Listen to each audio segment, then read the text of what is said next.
Un día, los dioses griegos se reunieron por alguna ocasión. Algunos dicen que era la boda de Hera y de Zeus, otros que era la boda de Festo y Afrodita. Realmente no importa, la historia sigue siendo la misma. Los dioses, siendo tan caprichosos como siempre, hicieron un concurso a todas sus ninfas, dríadas y espíritus del bosque. Quien pudiera preparar el mejor platillo para su boda, recibiría el regalo que quisiera. Un poquito como los influencers andan buscando comida gratis. Zeus y Hera, como perro que le ofrecen las sobras de la comida, se abalanzaron sobre todos los múltiples platillos que les trajeron, hasta que llegó uno que los sacó de onda. Este pertenecía a una pequeña ninfa de madera llamada Melisa. Ella traía consigo una especie de líquido espeso, pegajoso y de color ámbar. Los dioses al probarlo enloquecieron y rápidamente nombraron a este platillo como el ganador. Le preguntaron a la pequeña Melisa que qué quería por este platillo. La ninfa, cansadísima de tener que luchar contra todos los animales que robaban el producto de su trabajo, pidió un arma para defenderse. Zeus, el más calmado, no asesino y definitivamente el tipo de dios que no encadena a su mejor amigo a una roca para que un águila le devore su hígado, se vio ofendido por tal petición y la hizo más pequeña, le dio una colmena de abejas y un aguijón que la mataría si lo llegara a utilizar. Es por eso que las abejas se conocen en griego como Melisae. Pero, ¿qué pasó con este platillo? Se convirtió en la ambrosía, la comida de los dioses que mantiene su salud y los regenera, y para los mortales se conocería como la miel. Escogimos contarles este mito por dos razones. Una, hacerle honor al origen griego de nuestro nombre. La otra, es que hoy hablaremos de la comida de los dioses, y específicamente qué está pasando en México, qué tipos de miel existen, y realmente cuál es el estado de este lado de la agricultura y cuidado pecuario del cual no escuchamos tanto. Para responder todas estas dudas nos acompaña el agronauta honorario, el doctor Juan Manuel Vargas Romero, una eminencia en la apicultura mexicana. Este es Agronauta, donde la tecnología converge con la agricultura, para darle mejores resultados al productor. Hablaremos de tecnología, cultivos, métodos de producción, nutrición, desarrollo sustentable, nuevas técnicas y todo lo que está revolucionando al sector agro en Latinoamérica y el mundo. Esperemos que disfrutes de este intercambio de ideas. Bienvenidos a Agronauta, el espacio donde navegamos por los extensos mares de la agricultura para traerles los temas más relevantes y vanguardistas para el productor. Mi nombre es Héctor Reider. Yo soy Tonatiu Quiñones. Hola, yo soy Guillermo Vázquez. Y hoy tenemos un tema muy interesante, agroescuchas. Vamos a hablar sobre la apicultura y su rol en la agricultura y muchos temas más. Esta vez, ahora sí que yo estoy un poquito en aguas desconocidas, entonces dejaré que Tonatiu lidere esta plática. Ok, bueno, nos está acompañando en esta ocasión el doctor Juan Manuel Vargas Romero, que tuve la oportunidad de platicar con él varias veces sobre el tema de las abejas, y por eso mismo le pedí que viniera con nosotros. Él es médico veterinario zootecnista de la UAM, trabaja mucho con salud animal, y es doctor en recursos genéticos y productividad de Colpos, con desarrollo de nutrición animal y sistemas de producción agropecuarios. Él ha trabajado mucho tiempo con temas de miel, es miembro técnico de varias asociaciones relacionadas con las abejas. Sí, su currículum me creo que me podría llevar como un ratote, pero trabaja mucho con abejas y creo que voy a permitir que él nos hable un poquito más de él así muy rápido de lo que ha hecho y sobre todo que empecemos con el tema principal de las abejas. ¿Cómo ves, Juan Manuel? Muchas gracias por venir. Hola, gracias Tona, Memo, Héctor, buenas noches y gracias por la invitación. Realmente yo estoy contento de poder platicar hoy con ustedes. Y respecto a lo que comentas, Tona, yo soy un profesor adscrito, profesor investigador adscrito a la Universidad Autónoma Metropolitana y les platico rápidamente que también soy presidente técnico de una asociación nacional de productores de abejas reina. Aquí el punto o la confluencia entre la academia y las asociaciones civiles o las asociaciones de productores es porque la ley mexicana le exige a diferentes asociaciones productivas que cuenten con el respaldo técnico de un académico de alguna universidad. Entonces, en este caso, la ASGANAREN, que es la Asociación Nacional de Criadores de Abejas Reinas y Núcleo, tuve el honor de que ellos me invitaran a ser parte o a ser su presidente técnico y cumplir con esta vinculación que se da entre las asociaciones y la academia, la universidad. En este caso, yo desde la presidencia técnica me encargo de hacer el mejoramiento técnico, algunas investigaciones sobre nutrición en abejas y sobre todo caracterizar los linajes, caracterizar las características genéticas, o mejor dicho, tipificar las características genéticas de las abejas con las que contamos en México. Y ahora, durante los últimos años, también nos hemos dedicado a caracterizar la miel que al final es el producto con el cual evaluamos a estas abejas reina. Entonces, yo me siento muy contento y muy afortunado de estar pisando los dos terrenos. El terreno productivo, el terreno del campo, el de saber qué es lo que pasa en las trincheras, y también el del lado académico, que pues una de mis principales intereses es quitar ese estigma de que el académico no soluciona problemas, no sabe lo que pasa en el campo y que luego determina soluciones que nadie le pidió, ¿no? En este caso, creo que esta amalgama de academia y asociación creo que ha dado buenos resultados y espero que los resultados que vengan sean todavía más fuertes. Qué interesante, Juan. Y creo que el problema principal por el cual estamos, bueno, que traigamos a todo el mundo y queremos platicarnos por dos temas, o sea, principalmente las abejas como insectos polinizadores que son de importancia para el agro, pero creo que también por ende viene otro resultado, que es el hablar de la miel con todo lo que conlleva y todo lo que se ha hablado, y sobre todo que hay un montón de mitos alrededor de él, y sobre todo de que creo que en este país como negocio y como actividad es muy importante, o puede llegar a ser muy importante. Y pues empecemos por ahí, ¿no? Que nos digas, o sea, qué es y qué no es la apicultura, con lo que has escuchado así a nivel... Claro, bueno, fíjate que ese es un tema muy, muy interesante. Sobre todo hablar de lo que es la apicultura en realidad, porque hablar de lo que no es o tratar de desmentir o de corregir algunos conceptos que se han desvirtuado en los últimos años por algunos grupos sociales, francamente creo que a veces eso es una pérdida de tiempo. Entonces, lo que creo que más vale la pena es ensalzar, recalcar y dejar claro lo que sí se hace dentro de la apicultura y sobre todo lo que falta por hacer, que es una de las cosas más interesantes, ¿no? Entonces, la apicultura, para empezar, en México es una de las actividades del agropecuario mucho más importantes. ¿Por qué? Porque la derrama económica y por las divisas que genera por la exportación de miel son bastante atractivas para este país. Simplemente en la SADER, durante el 2019, reportó que cerca de 61.900 millones de toneladas métricas tuvieron un valor estimado de 2.278.000 pesos, ¿no? Lo cual nos coloca como uno de los principales productores a nivel internacional. Nosotros estamos colocados alrededor, depende de a quién consultes, pero estamos colocados como el séptimo mejor o el más grande productor del mundo. Somos el séptimo país que más produce miel, pero además también somos el que más exporta. Somos el quinto país exportador a nivel mundial. Por lo tanto, la actividad en México es muchísima. Y también les puedo ir mencionando de las cuestiones tristes y que ya las iremos abordando poco a poco.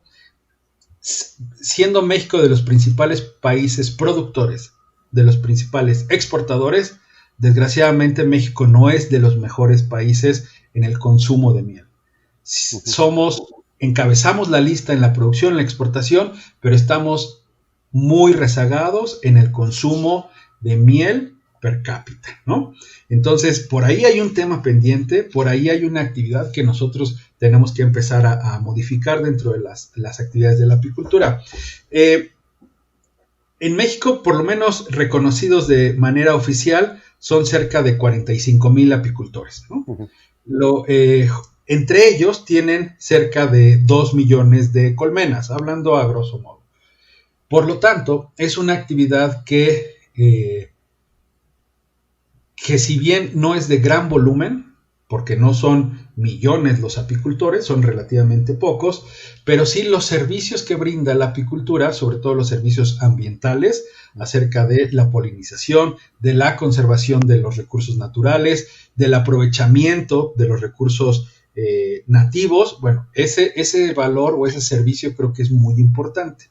Entonces, lo que me gustaría recalcar es que la producción son relativamente en manos de pocos apicultores, pero los servicios son realmente grandes. Mucho se ha hablado y ya no, creo que ni siquiera vale la pena ahondar sobre los servicios de polinización de las abejas en México, los cuales nadie los discute.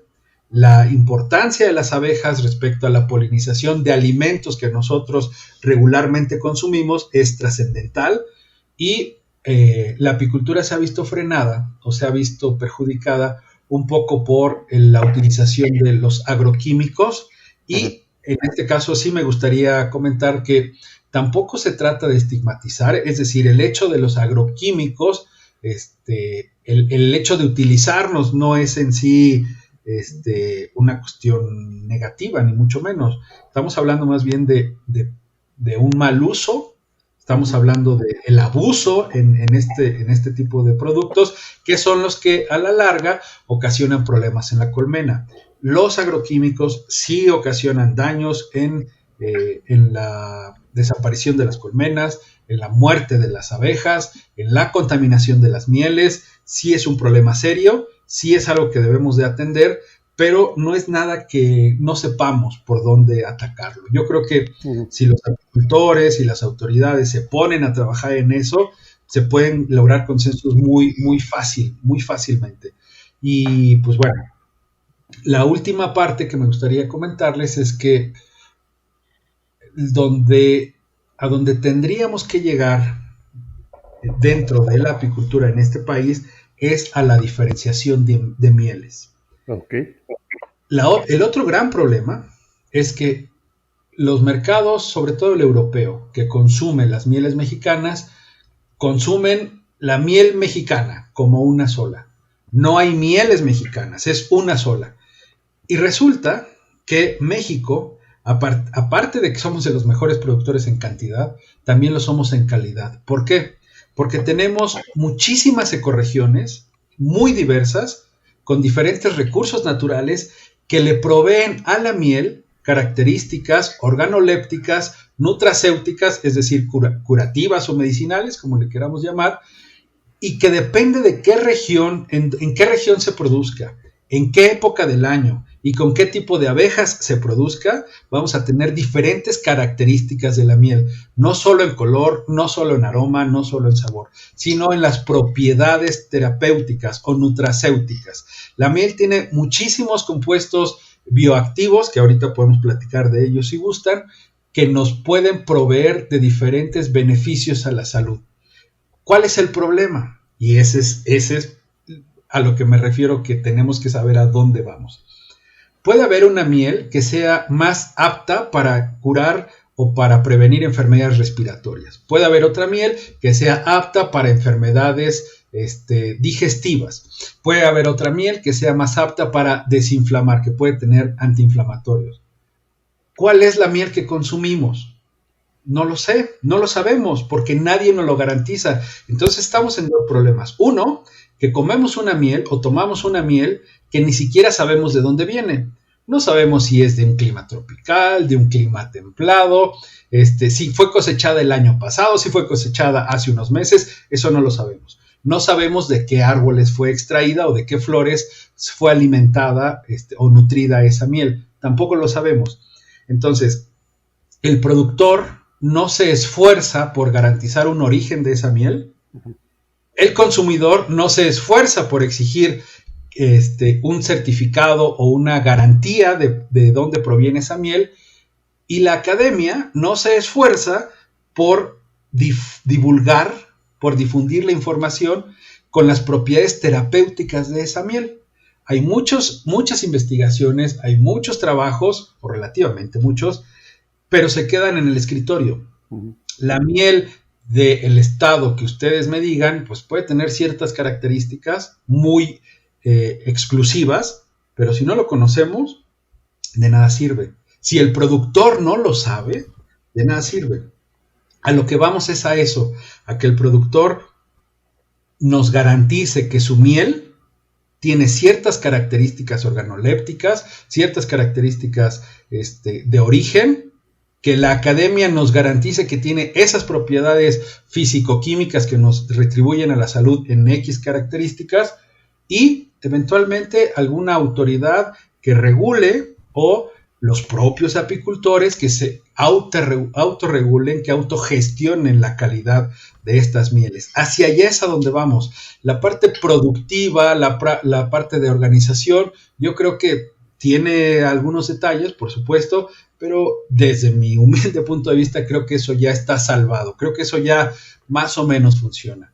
Pero la certificación, la garantía, creo que le falta mucho, ¿eh? Sí. Sí, no, También platicabas un tema interesante, a ver, si quieres, del tema de la miel, porque muchas mieles que hace un productor y ya llegan al mercado, o sea, de que tengamos un producto que yo puedo comprar en anaquel, muchas veces este producto ni siquiera lo vemos como tal, lo vemos como un producto, lo vemos como ya una serie de procesos, ¿no? Y además que también está el tema de la adulteración de la miel, ¿no? Que platicamos que es súper complejo entre los asiáticos que quieren modificar la miel para venderla y hacerles cosas, pero creo que se han hecho esfuerzos así para evitar este tipo de adulteración, ¿no, Juan Manuel? Sí, mira, yo creo que esto tiene su origen, esto que comentas tiene su origen en algo que a mí en lo particular me da mucha tristeza, y eso es, o me quiero referir a la ignorancia de los consumidores. Es decir, los consumidores, hablando del grueso de la población en México, evidentemente que hay honrosas excepciones, pero el grueso de los consumidores no sabe las características propias de una miel. ¿A qué me refiero? A que si la miel se cristaliza o no se cristaliza, si la miel tiene que ser líquida o no. Mucha gente cree que cuando la miel se cristaliza, que cuando se endurece, que cuando se solidifica, entonces por lo tanto ellos en su imaginario obviamente creen que es una miel adulterada, que le pusieron azúcar y que por eso se cristalizó, lo cual no es verdad. La cristalización de la miel depende del origen botánico, depende de qué flores, de qué árboles está hecha, a partir de qué árboles y qué flores está hecha esta miel, que puede o no cristalizar, depende de la humedad del ambiente, depende de la temperatura, etcétera, etcétera, etcétera. Por lo tanto, como el consumidor dentro de la ignorancia cree que la miel tiene que ser líquida, entonces la agroindustria lo que hace es someterlas a un proceso de calentamiento en donde rompe ciertas enzimas y ciertos procesos bioquímicos en los que la miel ya no va a cristalizar. ¿Qué pasa entonces? La calientan a unas temperaturas altas para lograr que esa miel entonces permanezca líquida todo el tiempo, y entonces le dan gusto al público. Vuelvo al tema. El público, mientras no sepa que una miel cristalizada no tiene problema, que la podemos poner a baño María 5 o 10 minutos y no pasa nada, entonces la gente va a seguirle exigiendo a la agroindustria mieles líquidas, ¿no? La otra, cuando la miel a veces puede estar un poco turbia, entre otras cosas, por supuesto, pero también eso es derivado del polen, el polen que tiene la miel de manera natural. Entonces la agroindustria no solamente las calienta, sino que también las filtra. Entonces resulta que la calientan a más de 80 grados Celsius, las filtran para quitarles el polen, y resulta entonces que todos los compuestos bioactivos y todas las propiedades nutracéuticas de la miel desaparecieron. ¿Por qué? Y aquí es donde yo menciono que me da tristeza. No es culpa de la agroindustria, es culpa del consumidor, porque no sabe, porque no tiene el conocimiento suficiente para exigir un tipo de miel u otro. La miel, hay mieles muy oscuras como la miel de aguacate. A la gente, si le presentas una miel negra, oscura como la que estoy platicando, de entrada te va a decir que eso no es miel. ¿Por qué? Porque la miel es amarillita y líquida.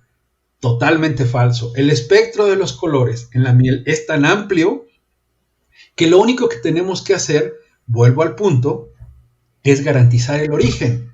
Si tú me muestras una miel de algún estado tropical donde la miel suele ser de sí ámbar o amarilla, y me traes una miel negra, una miel oscura, y me dices que es de esa parte, pues entonces yo no te voy a creer, ¿de acuerdo? Pero, sin embargo, si tú traes una miel oscura, pero me garantizas que es miel de aguacate, de Michoacán, de Guanajuato, de donde tú me digas, entonces es creíble y entonces yo la puedo consumir con cierta tranquilidad. Entonces, todo este problema de la adulteración, de ir al súper y comprar mieles que puede que sean mieles puras, puede que sí. El problema es que las características nutracéuticas, que son las importantes, pues ya se perdieron. Si nosotros, y eso en alguna ocasión lo habíamos comentado, Tona, y era de las cuestiones más importantes para mí, si nosotros vamos a consumir miel como edulcorante, si yo como miel porque simplemente voy a endulzar mi café, pues ahí estoy consumiendo algo, vaya, esa no es la intención, no debería de ser la intención, ¿no?, de comer miel como edulcorante. La miel es un alimento nutracéutico que tiene muchas propiedades medicinales, preventivas, curativas, y por ahí es donde tenemos que consumirla y promover el uso de la miel, no como un edulcorante. Para edulcorantes, pues pongámosle azúcar y se acabó. Claro, y de hecho hasta cierto punto ya entendemos que tiene las propiedades medicinales, tal vez no con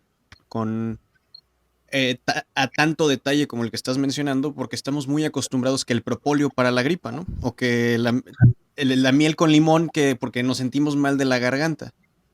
Hasta cierto punto creo que entendemos, o muchos entendemos, que sirve para como no antibiótico, pero que no como no es perecedera, que encontraron esa miel de Egipto de 5000 años, que entonces tiene propiedades antivirales, ¿no? No sé si antivirales, antibióticas, no estoy seguro hasta que... Antimicrobianas, digamos, antimicrobianas, ¿no? En general, como... Sí, de alto espectro, pues. Así es. Entonces creo que hasta cierto punto lo entendemos, pero ya a un nivel tan profundo como el que mencionas de no calentarla, que mira, yo también, ya que lo mencionas, tiene todo sentido porque yo también le echo a mi tecito. Y sí, soy mal consumidor de miel. Pero tiene sentido porque estás desnaturalizando la estructura de la miel, ¿no? Así es. Y así es como la empezamos a dañar. Pues así es. Y fíjate, Héctor, lo que mencionas, otra vez regresando a este punto de el desconocimiento de un alimento que lo vemos todos los días en nuestra casa, o en la mayoría de las casas, porque bueno, también seamos conscientes que no es un alimento muy accesible para toda la población, sigue siendo un alimento caro. Pero simplemente, y lo que acabas de decir para mí es uno de los ejemplos más claros. La miel entendemos que sirve para curar la gripa, que sirve para curar la garganta, perfecto. ¿Y qué hago? Preparo una olla de agua, la pongo a hervir, le pongo miel, la dejo hirviendo 15 minutos y pues felicidades, ya le quitaste todas las propiedades nutracéuticas, ¿no? Sí, claro. Ahí entonces sí necesitaríamos un poco, cuando la gente entienda que mientras no rebases los 80 grados Celsius no hay problema. ¿Y esto qué es? Un agua tibia, un agua baño María, donde es perfectamente bebible y también se diluye la miel sin ningún problema. La miel regularmente a más de 40 grados Celsius tiende a ser más líquida, tiende a ya no ser sólida, ¿no? Entonces, con que tú pongas ya ese tecito, sí, pero si es un tecito medicinal, entonces lo que necesitarías es no calentarla tanto, ¿no? Pero y ya después, si tú quieres hervirla durante muchos minutos y tener el sabor, no hay problema, digo, es cuestión de gustos, pero sí, desde la parte nutracéutica, curativa, medicinal, llamémosle, pues ya perdiste toda la actividad. Entonces también por eso hay un concepto que se ha manejado, por lo menos en las ganaderías lo manejamos, donde le llamamos miel viva. Y la miel viva es esa que tiene el polen, que tiene todas sus propiedades medicinales y que no le afecta nada, ¿no? Muchas gracias, Juan Manuel. Yo tengo una pregunta. Eh, Hablabas de que entonces el consumidor, y lo estás mencionando ahorita con los ejemplos de Héctor, nos falta la cultura, el conocimiento de distinguir las mieles, lo que hablas ahorita de la miel viva me parece bien interesante. Y mi pregunta es la siguiente, ¿hay algún organismo actualmente vigente en México que ayude a promover el consumo correcto de la miel? ¿O un organismo que eduque a nivel internacional todo esto que estamos hablando sobre la miel, o cae directamente la responsabilidad sobre el propio apicultor, o qué es lo que se ha estado haciendo desde tu experiencia? ¿Cómo ves este reto? Mira, yo creo que ha habido muchos esfuerzos por lograr la diferenciación de las mieles, pero estos esfuerzos en realidad han sido aislados. No ha habido un esfuerzo que sea en un solo sentido que logre amalgamar a los productores, a todos los productores de este país. Son las diversas regiones, por ejemplo Yucatán trabajó de la mano de Semarnat y tienen una referenciación de las distintas mieles que producen. Si no mal recuerdo, son 75 tipos de miel diferentes reconocidas nada más en la península yucateca. Wow. Entonces, fíjate, ahí estás hablando de 75 potenciales productos diferenciados, ¿de acuerdo? ¿Quién los certifica? No hay todavía. Hay esfuerzos de un grupo de productores que se están juntando en un consejo regulador que pretenden ser un organismo certificador y que también pretenden avalar la calidad y el origen de estas mieles. La respuesta la puedo hacer muy sencilla diciéndote, ¿existe? Cuando tú preguntas, ¿existe algo que regule? No, no lo existe. ¿Ha habido esfuerzos? Ha habido, sí, muchísimos, todos aislados, todos con resultados diferentes, todos con fuentes de financiamiento distintas y con resultados que no se han concretado en ningún logro en beneficio de los apicultores. Concretamente, y para ir aterrizando este tema, podríamos distinguir dos vertientes. Uno, obtener la denominación de origen de una miel, y la otra, obtener un escaloncito abajo, que es la indicación geográfica. La denominación de origen es muy difícil obtenerla porque no es un producto exclusivo de una región, porque no tiene características culturales exclusivas de una región y sobre todo también porque las cuestiones legales, cuando nos metemos a fondo a revisar las leyes internacionales, la denominación de origen sería muy difícil obtenerla para una miel. Lo que sí podemos obtener es la indicación geográfica. Los organismos certificadores que están ahorita, la propia Sganarén, con un modelo técnico que tiene de certificar las mieles, lo que hacen es garantizar la indicación geográfica, garantizar de dónde viene la miel. Ese es el primer paso, que tú consumas una miel, que tengas la certeza que viene de tal estado, tal municipio, en X época del año y con ciertas características botánicas o de contenido del polen de esta miel. Una vez que tú garantizas el origen, lo que sigue es garantizar o por lo menos conocer las propiedades físico-químicas y nutracéuticas. Entonces, organismos como tal que hayan agarrado este problema y lo hayan hecho suyo y tratar de resolverlos, no existe. Existen asociaciones, existen grupos particulares que se han interesado poco a poco y al día de hoy, 2 de junio, no existe un organismo ni autorizado ni reconocido para garantizar por lo menos, repito, la indicación geográfica. Y eso, bueno, es todo un tema, Memo, que bien valdría la pena revisar. Oye, entonces, ¿podríamos decir que la miel debe de mantenerse como producto orgánico? Soy un poco tonto en la definición, ¿no? pero para que más o menos demos un preámbulo de que se entienda o no. ¿Es lógico ese término? Bueno, a ver, también para definir los productos orgánicos necesita cierta certificación. Sí, claro. La miel podrías en determinado momento mantenerla o buscarle un certificado de orgánico. Sí es posible, pero necesitarías producirla en zonas remotas, en zonas donde no se realizan prácticas agroecológicas, donde no haya siembra, donde no haya prácticamente interacción con asentamientos humanos, para evitar contaminación de agua, de suelo y sobre todo de agroquímicos. Si nosotros quisiéramos producir solamente miel orgánica, nos tendríamos que referir a muy pocas regiones de México, no la mayoría. La mayor parte de la miel se produce en zonas de confluencia de prácticas agronómicas que perdería la miel su calidad de orgánica. Lo que yo creo el término correcto y que deberíamos de rescatar para la miel y para algunos otros productos es hablar de alimentos puros. Los alimentos puros, el término de alimento puro tiene sus orígenes desde hace muchos siglos. Los griegos empezaron a hablar de alimentos puros. El aceite de olivo fue catalogado como entre los primeros alimentos puros.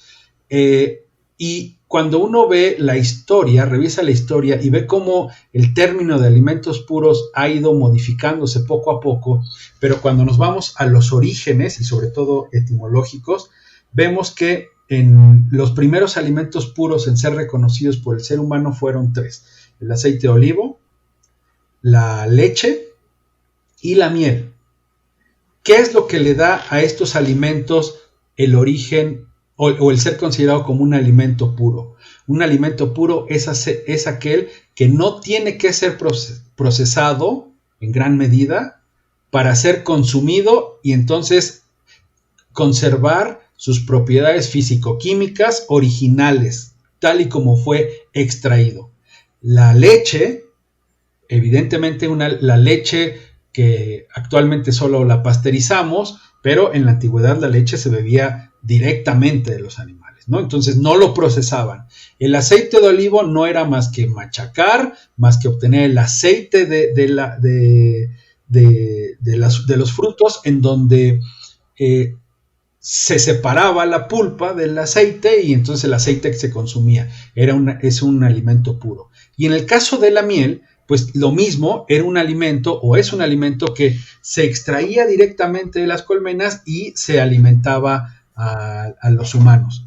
Por lo tanto, si yo buscara el término adecuado para la miel y rescatar este conocimiento antiquísimo, sería regresar o sería privilegiar los alimentos puros, aquellos alimentos que no le tienes que hacer nada para consumirlo. Y la miel es uno de ellos. Al contrario, la miel, entre menos la proceses, más beneficios a la salud y más características organolépticas deseables vas a tener, ¿no? Oye, y ahora metiéndonos más al tema de cuidar a las abejas, digamos que yo quiero volverme un apicultor, ¿cuáles son los retos a los que yo me estaría enfrentando como una persona interesada en entrar a este negocio a este tema que la verdad es un mundo de información y es muy bonito porque son los dadores de todo de muchísimo de nuestro sistema agrícola, ¿no? Entonces, ¿cómo yo podría entrar a este negocio? ¿Cuáles son las cosas que debo de cuidar? ¿Cómo consigo a mis abejas? Nada más pongo un panal y espero que lleguen en migración de colmena, o tengo que ir con un especialista. ¿Cómo funciona? ¿Cuáles son los pasos? Bien, fíjate, Héctor, de entrada, yo, si llegara, en tu caso, que preguntas cómo inicio en el negocio, lo primero que tendrías que saber es que hay diferentes vertientes, es decir, la apicultura es muy amplia. Con la apicultura, o tú como apicultor, te puedes dedicar, el orden es aleatorio, a servicios de polinización. Tú rentas tus colmenas, rentas a tus abejas en ciertos predios donde ellas polinicen los diferentes productos agrícolas, como el aguacate, por ejemplo. El aguacate, cuando tú rentas colmenas y lo provees a estos productores, entonces el rendimiento por hectárea de aguacates se eleva. Cuando las abejas polinizan los árboles, entonces la producción de aguacate se eleva considerablemente. Por lo tanto, eso tiene un precio y tú vas, rentas tus cajones, rentas tus abejas y das el servicio de polinización. Ahí esa es una primer vertiente para hacer negocio. La otra es que te puedes dedicar a producir algunos otros o a obtener algunos otros productos que son mucho mejor pagados que la miel, como son el propóleo, la cera y el polen.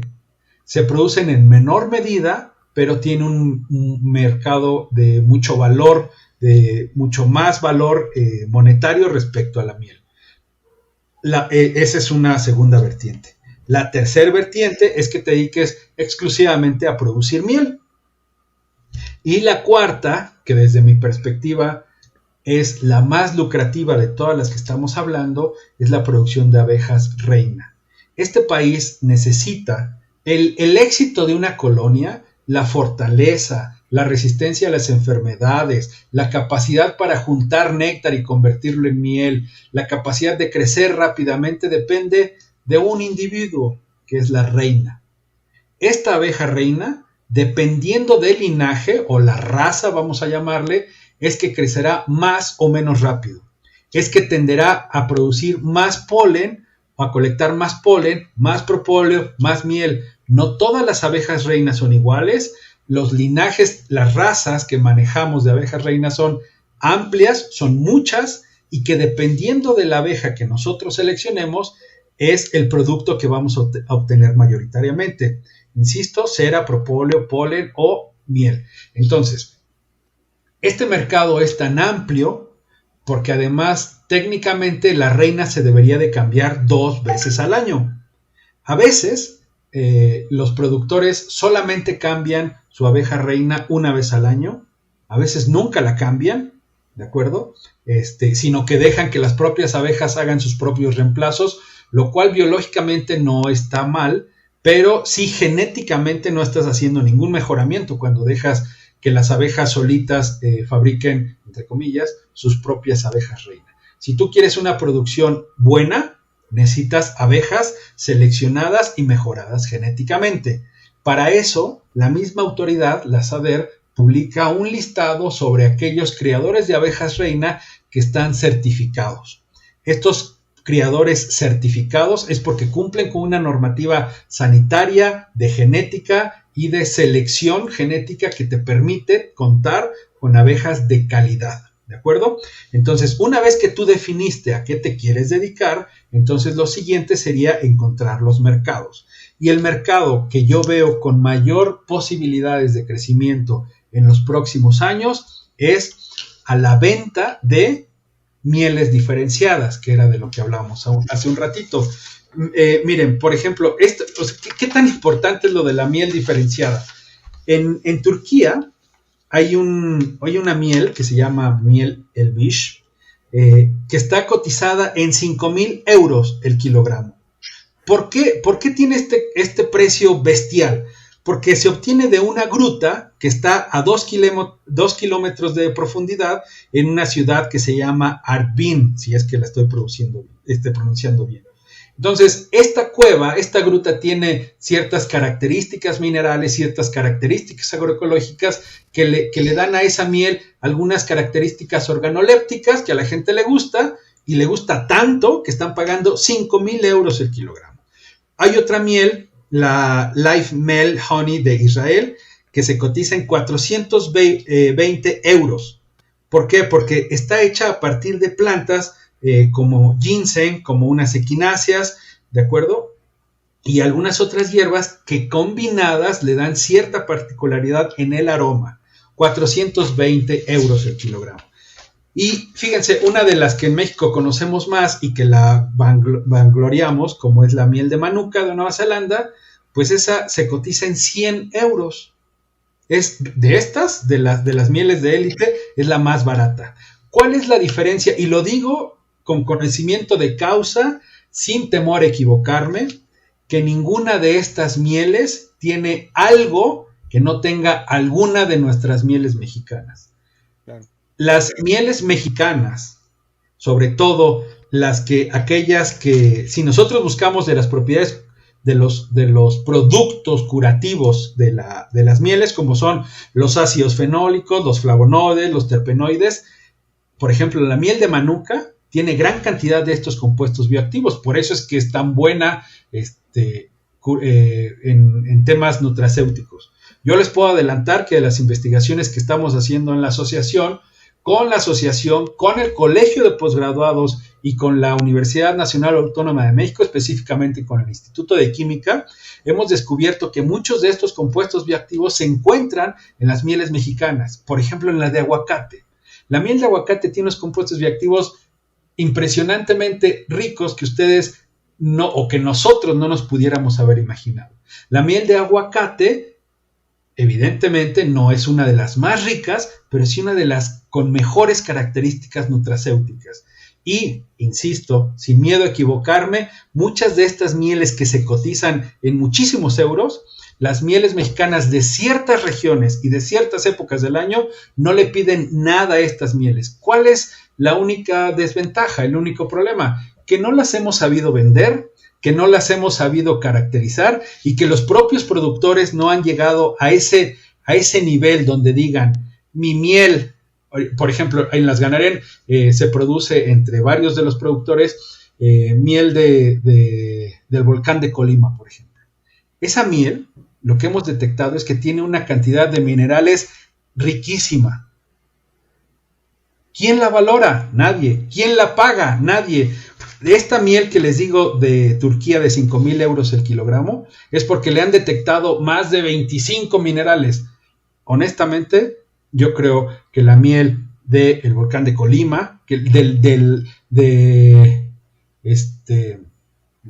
Ceboruco, por ejemplo, que también tenemos miel del Ceboruco, yo creo que no le pide nada en minerales a esta miel, pero hay que confrontarlas, hay que ponerlas una con otra. Entonces, si tú, retomando la pregunta y aterrizándola, si tú te vas a dedicar a una de estas ramas de la apicultura y logras la diferenciación, yo creo que estás del otro lado. Si hay una gruta que está a 2,000 metros y que vende a 5,000 euros, pues yo creo que hay grutas, digo, poniéndolo muy fácil, habrá alguna gruta en México que nos pueda dar esa calidad. O un cañón. O un cañón, o como les digo, los volcanes son riquísimos. Bueno, Colima, la sal de Colima, los volcanes en Colima producen un montón o tienen un montón de minerales y que les pueden dar ciertas características a las mieles. A mí, por ejemplo, me encanta el sabor de la miel de mezquite. Y una de las cosas de las que yo me aprovecho actualmente es que la miel de mezquite vale lo mismo que vale cualquier otra miel. ¿Por qué digo eso? Porque el día que alguien determine que la miel de mezquite tiene características diferentes, entonces la va a vender más cara. Una de las propiedades, por ejemplo, te la platico muy rápido, todos sabemos que los alimentos, dependiendo del azúcar que tengan, nos va a incrementar la glucosa, ¿no? El índice glucémico.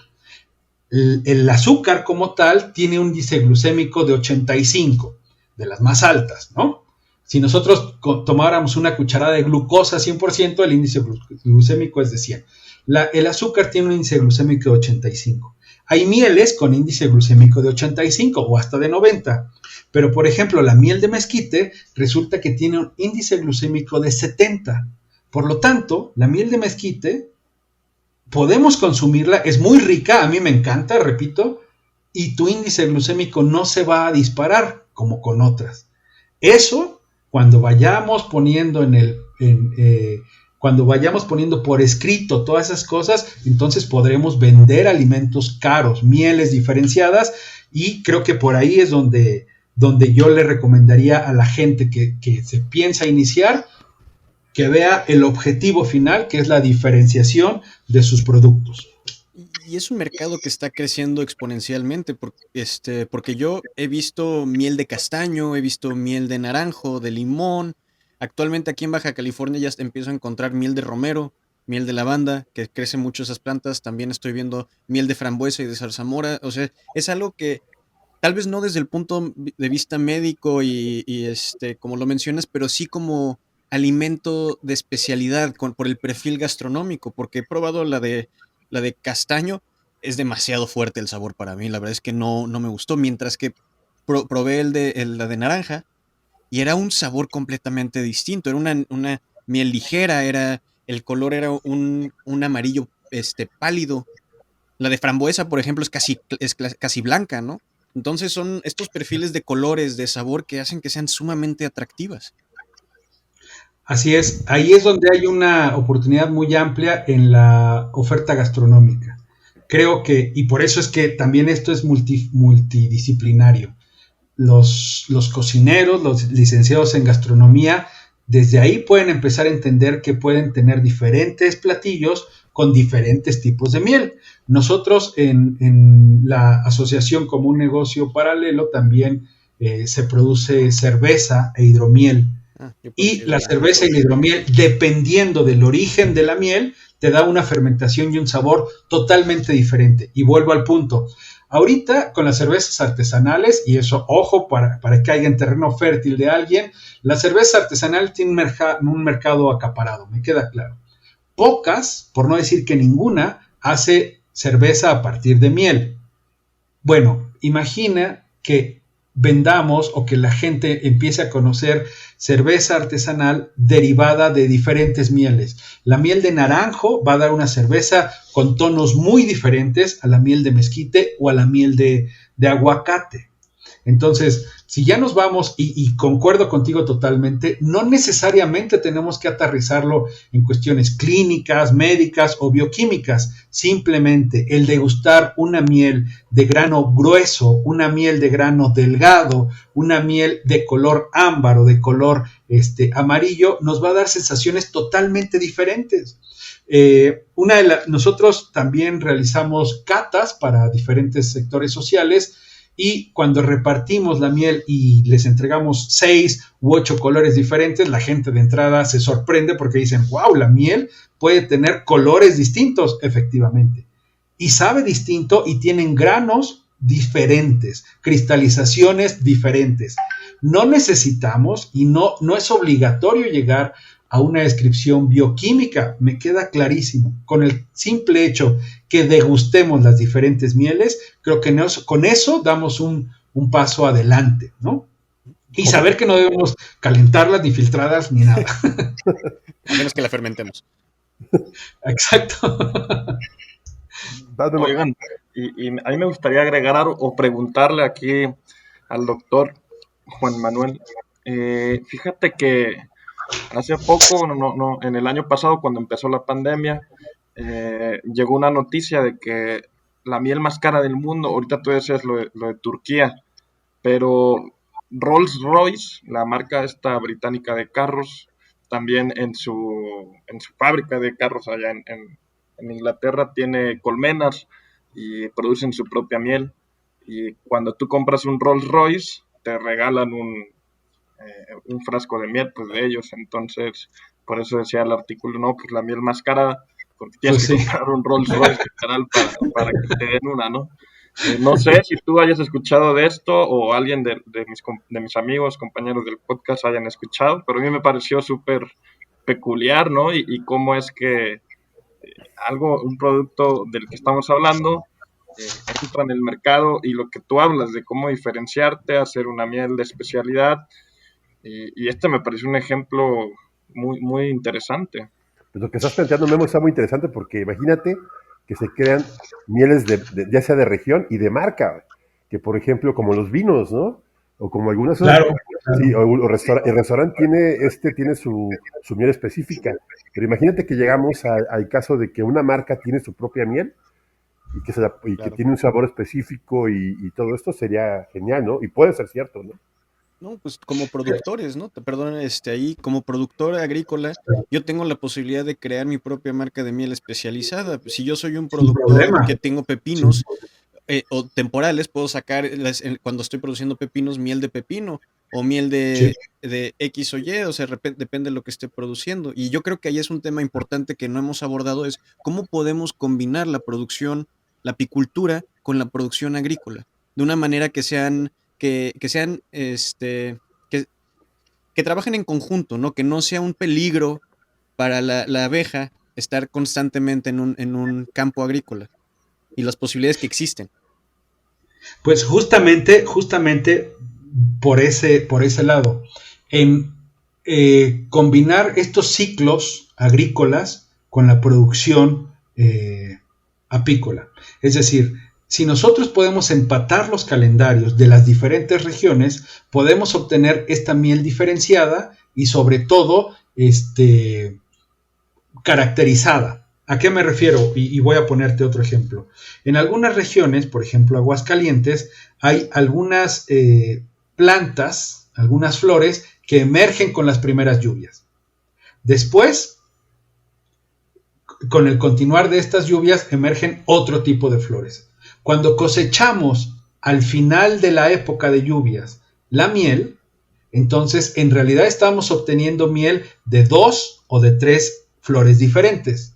Si nosotros, a lo que yo le llamo el empatar estos ciclos, nosotros nos dedicamos a producir de flores específicas y cosechamos esa miel para obtener un producto de una miel, de una flor específica, vamos a obtener una miel con ciertas características. Entonces, si tú tienes, como dices, o ya sea pepinos o tamarindos o lo que tú me digas en las diferentes regiones de México, yo puedo colocar colmenas, yo puedo hacer o por lo menos pretender que las abejas vayan y pecoreen ese tipo de flores si es que las hubiera y que entonces tengamos una miel con esas características. ¿Cómo le hacemos para garantizar eso? Con un análisis que se llama melisopalinológico, en donde nosotros determinamos específicamente la carga de polen de cada miel. Porque tú puedes poner, y eso nos ha pasado, sobre todo con el de naranjo, fíjense, hay algo interesante. La miel de naranjo en algunas regiones se vende como miel de naranjo, pero en realidad tiene polen no de naranjo. Bueno, sí de naranjo, pero también de toronja y de limón. Por lo tanto, no estaríamos hablando de una miel de naranjo, estamos hablando de una miel de cítricos.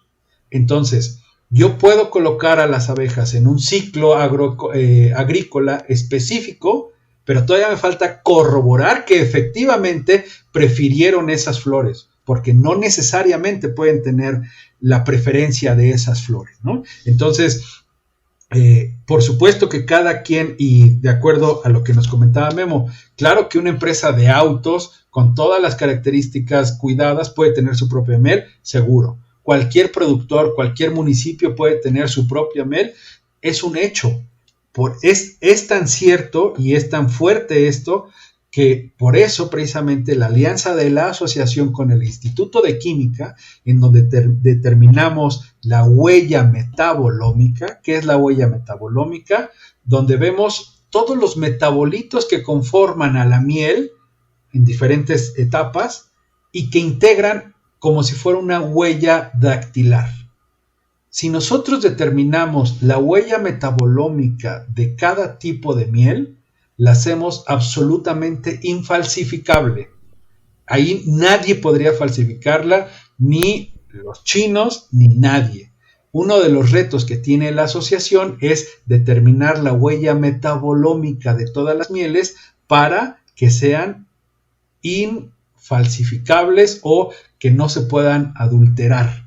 Entonces, cada productor, cada región puede tener su huella metabolómica, por supuesto, y eso nos da un valor de mercado mucho más alto. Un tema que es coyuntural o adyacente a lo que estamos platicando es también, y me gustaría platicarlo rápidamente, recuerden que también México no solamente tiene las abejas europeas y asiáticas, las abejas con las que producimos no son solo europeas, también hay asiáticas, y un poco también de genes africanos. Pero existen otras abejas que no tienen aguijón, que son abejas nativas en México, abejas que carecen de aguijón. Tenemos cerca de 46 especies. De las 400 reportadas en América, México tiene cerca de 46, exclusivas o prácticamente exclusivas en algunas zonas de México, y se produce una miel que, si bien organolépticamente no es tan rica como la de abejas europeas y asiáticas, bueno, depende de los gustos, pero sí tiene unas propiedades medicinales y nutracéuticas quizá todavía más interesantes que de la propia abeja europea y asiática. Entonces, ese es otro tema, donde la apicultura no solamente se tiene que limitar a estas abejas apis, sino también está la meliponicultura, la crianza de abejas sin aguijón, mexicanas, autóctonas, originarias, esas sí originarias de este país o de este continente, y que también se ha descuidado muchísimo. Imaginémonos que podamos salir al mundo con este tipo de productos. Bueno, el potencial económico, ¿para qué se los platico? Claro. Y de hecho, ahorita que estás tocando este tema, yo recuerdo cuando estaba más metido en todo esto del síndrome de colapso de colonia y mientras más me he metido en los temas de tecnificación, que se buscan muchas veces polinizadores alternativos. Uno muy común es el abejorro, ¿no? Que se renta, que hasta cierto punto, pero también yo vi intentos aquí en México usar especies nativas, pero de abejas solitarias, es decir, las abejas que no tienen colmena, que viven en hoyos en madera. O ¿tú cómo ves esto de viable realmente, como una alternativa, digamos, si fuéramos a llegar a un punto donde no podemos seguir con las abejas? Mira, al final, lo de los abejorros y lo de todos estos insectos polinizadores tuvieron su origen en eso, en la idea de que a alguien se le ocurrió y empezó a seleccionar genéticamente y a mejorarlos, ¿no? En el caso de los abejorros, hay industrias, sobre todo canadienses y estadounidenses, que se dedican a traer abejorros aquí a México para polinizar sobre todo algunos productos que se produce, que tienen su origen en invernaderos, ¿no? Regularmente estos abejorros se destinan a invernaderos, a locales cerrados. Que nosotros podamos encontrar una de las especies solitarias, por supuesto que tiene todo el sentido del mundo. Mira, y simplemente, en el mundo, para que te des una idea de si tiene potencial o no lo que estás diciendo, en el mundo el 95% de las abejas son abejas solitarias. Solamente el 5% se consideran abejas sociales, como la apis mellifera. Si a esas vamos, las apis mellifera son un mínimo, son una pequeñísima población dentro de las abejas que existen a nivel mundial. Y cómo la hemos seleccionado a tal grado que ahorita tenemos abejas lo suficientemente fuertes, dóciles y productivas, ¿sí? Es decir, lo diré de otra manera, de las poquitas abejas sociales que tenemos en el mundo, que son el 5%, tenemos un tema muy desarrollado. Si el 95% de las abejas son solitarias en el mundo, eso quiere decir que el potencial de encontrar una de estas abejas y desarrollarlo agroindustrialmente para beneficio de algún producto, para beneficio de alguna producción en beneficio del hombre, creo que es mucho mayor el potencial que el propio de las abejas sociales. ¿Qué se necesita? Pues se necesita salir a campo, se necesita hacer experimentación, se necesita colectar estas abejas y empezarlas a trabajar. ¿Quién hará eso? Pues la industria. Yo no veo otro organismo con la vocación tal cual. Los abejorros industriales canadienses y estadounidenses es una industria de alguien que se dedicó a juntar abejorros, vieron cuál era el mejor, los empezaron a reproducir y se acabó, ¿no? México tiene unos abejorros originarios, endémicos. Por desgracia, no tienen la misma capacidad polinizadora ni la resistencia que estos otros. Pero eso no significa que no haya abejas ni abejorros con este potencial polinizador o por lo menos en beneficio de nosotros los humanos. ¿Por qué las abejas están tan de moda? ¿Por qué las abejas son tan importantes? Sí, por los servicios ecológicos que brindan, pero sobre todo porque al final nos dan un doble beneficio. los servicios ecológicos y los productos que nos dejan. A diferencia de otros polinizadores que, pues bueno, quizá no tengamos beneficios tan directos, ¿no? Mi nombre es Juan Manuel Vargas Romero, yo soy profesor adscrito a la Universidad Autónoma Metropolitana y pueden contactarme a través de mi correo electrónico institucional que es es mi acrónimo, JMV, B de vaca, R, JMVR, @ Hanum con X, XANUM, hanum.uam.mx. Pero también pueden encontrar un correo donde me pueden localizar a través del correo también de la Asganaren, de la asociación que les comento, y la página es www.asganaren.com. Asganaren es ASGANAREN, Asganaren.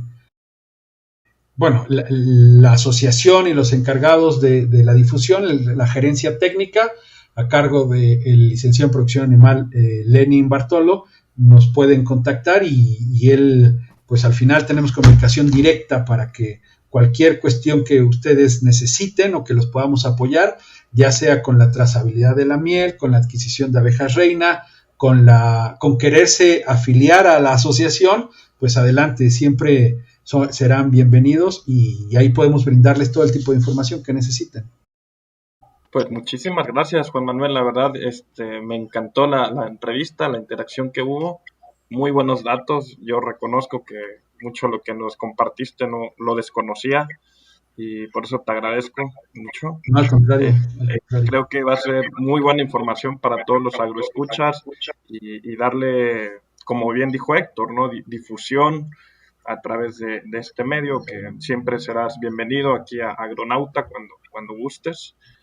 Y bien, muchas gracias nuevamente y a los agroescuchas que están participando también al escucharnos. Gracias. Hasta la próxima. Hasta la próxima. Gracias a todos. ¿Les pudieras dar tus datos para que te contacten?